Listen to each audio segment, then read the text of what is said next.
Hi, I'm John Good, Senior Executive Vice President with Drum Workshop. We've done a few of these videos before on various topics. Today, our topic is going to be some of our exotic woods, which I'm very, very proud of. And joining me today is Danny Seraphine. Danny, it's so good to see you again, huh? It's great to see you.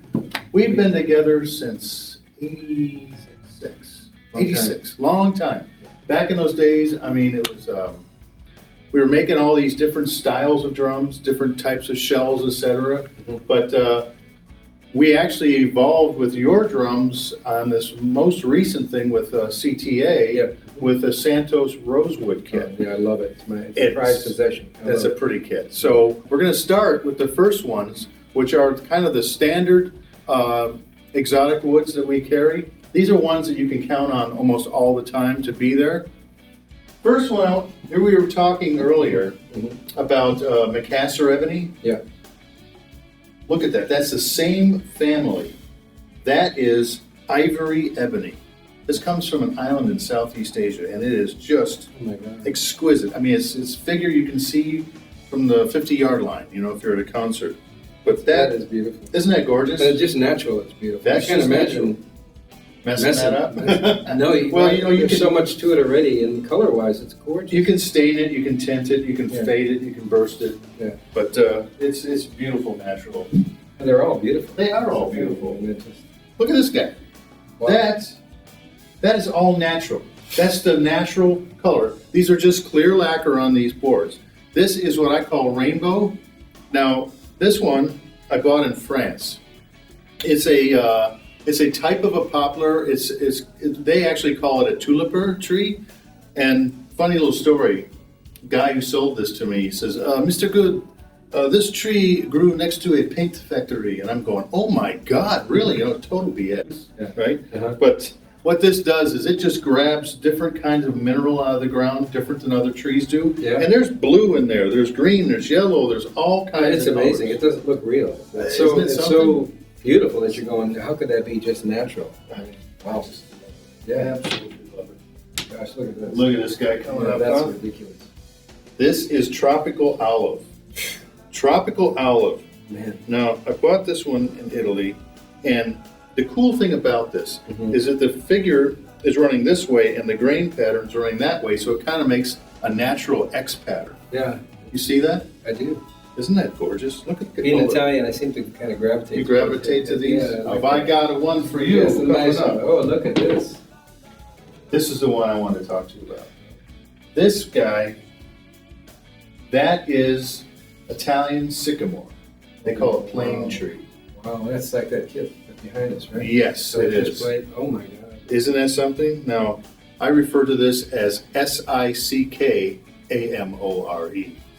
Sycamore. Really sycamore. Really. Isn't it gorgeous? Oh, man. It's got this flaking figure in it here that I just can't get past. I love it. Any specific part of Italy? Or? Well, I bought this one in just north of Milan. Yeah. Yeah.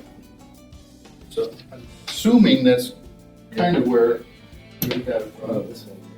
I made a kit for Henley like this. This is called Oak Cluster. Yeah.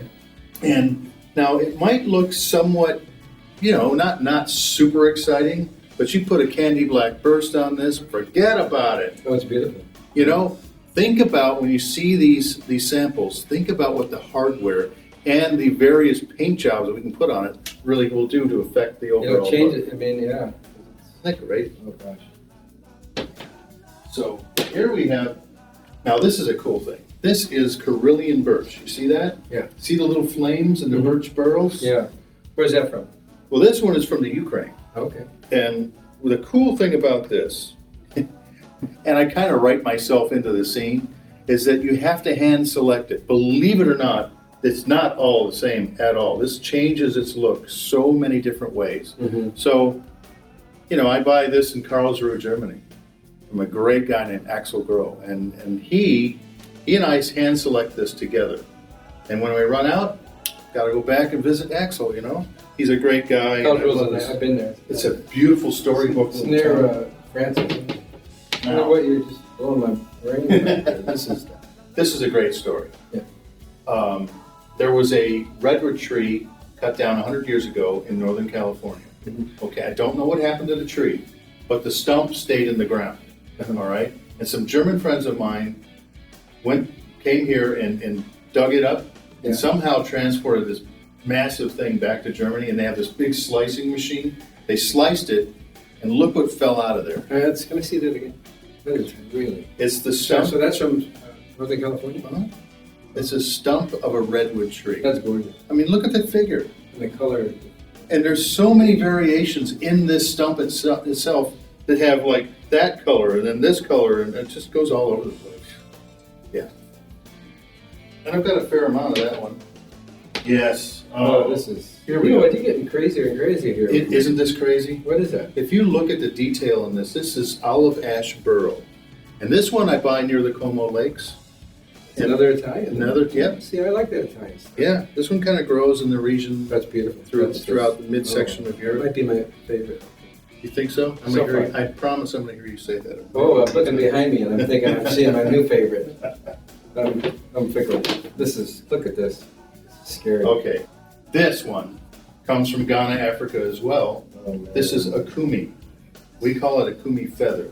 Now, and that's just a natural finish on it? Or yeah, this is just clear lacquer. It's kind of like looking at the backside of a turkey. But isn't that great? Look at the feathers. I know.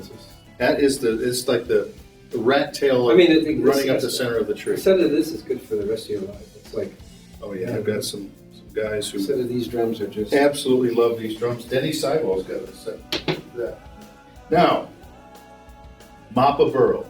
This one, that's a big favorite. Right? This one never gets old. Yeah, it's one of my faves. Yes. And this one, I also buy in Karlsruhe, and they seem to be the experts on this particular type of wood. They've always got a nice selection, but this doesn't often come very wide or very long. So when I'm there, you really have to go through mountains of palettes to find exactly what we're looking for. And this one happens to be one of my absolute best ones I ever did find. What do you look for? Well, I'm looking for the burl pattern so it doesn't run away. Mm-hmm. So there's plenty of it because, you might have an 8-inch tom, you might have a bass drum. So you want the burl patterns to be somewhat close. Okay. Here's one never gets old, never gonna get old. Yeah.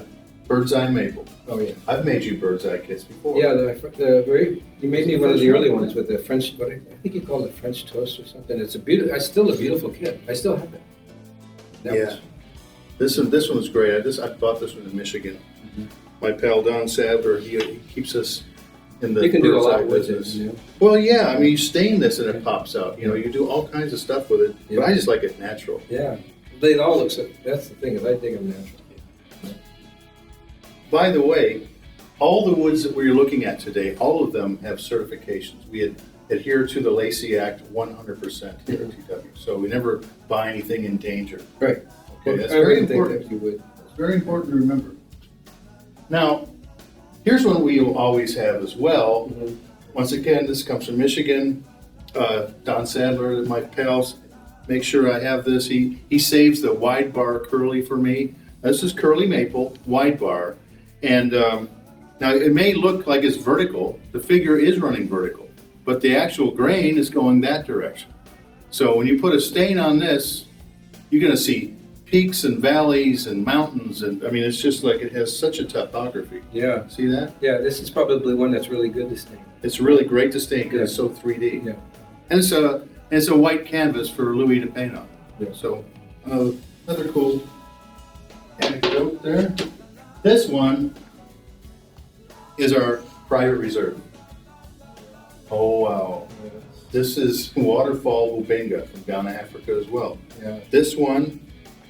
This tree was 8.5 feet in diameter.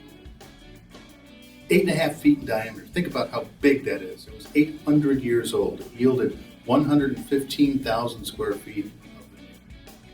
And this, somebody said to me not long ago, they said, well, why would you cut it down? Well, things start to rot after a while. And for it to collapse or be hit by lightning and be destroyed, I think the most honorable thing we could do is to make beautiful, exquisite furniture and musical instruments. Yeah, they don't just harvest it, because you're right, they're going to eventually collapse. They're going to collapse. That's So gorgeous. this Well, is really using Yeah. the resources. So those are the standard, if we call them standard, I mean, they're all my babies, but those are the ones that we can repeat most likely all the time. And you should always want to check with your salesman or your store to see the availability of this particular type of wood. And those are pretty much available in most of the collector series. Okay. Is there any other series you can get in? Well, yeah, you can't actually get it in the classic because classic is a mahogany over a thick poplar shell. Okay. And it doesn't lend itself to that kind of thing. But in the maple mahoganies, the jazz series, all the other collectors, certainly is available. That's great. So, Yeah. It's not just limited to one particular. No, because I mean, if you've got, if you want that flavor of sound, yet you want this look, I sure hate to. It's an amazing look. I have a set, and I'm inspired to sit down and play them because it's a really fine piece of furniture, but it's a drum kit. It's got something more to it than just a drum kit. Danny, I try and make people aware of the fact that these are not just nice musical instruments, but they really truly can become family heirlooms. Yeah. Something that you pass down to your son or daughter. Without a doubt. Keep it in the family. I agree. And this guy right here, I saved for last for a reason. Okay. Because this one is very, very cool. It's kind of a rare find to have. It's really unique. It's unique. It's like, we call it mineral maple. It's really clean looking, you know? And if you look at the colors in this, there are various different colors with the mineral, streaks. When a worm crawls in, it's like a little tiny wormholes, huh? Yeah, That's it upsets the maple and creates this mineral streak. Wow. And once Amazing. again, depending on what kind of hardware you put on it, we'll set this whole thing off. That's beautiful. Looks good with gold. Looks great with black nickel. Uh-huh. And that's the kit. Yeah. If you don't mind, that's right over there. That I kind of would like to see you tear up a little bit. Okay, cool. What do you say, Danny? Anyways, great job, my friend, as always. Thank you so much. Yeah, this is great stuff. I hope you guys enjoyed that. Thank you.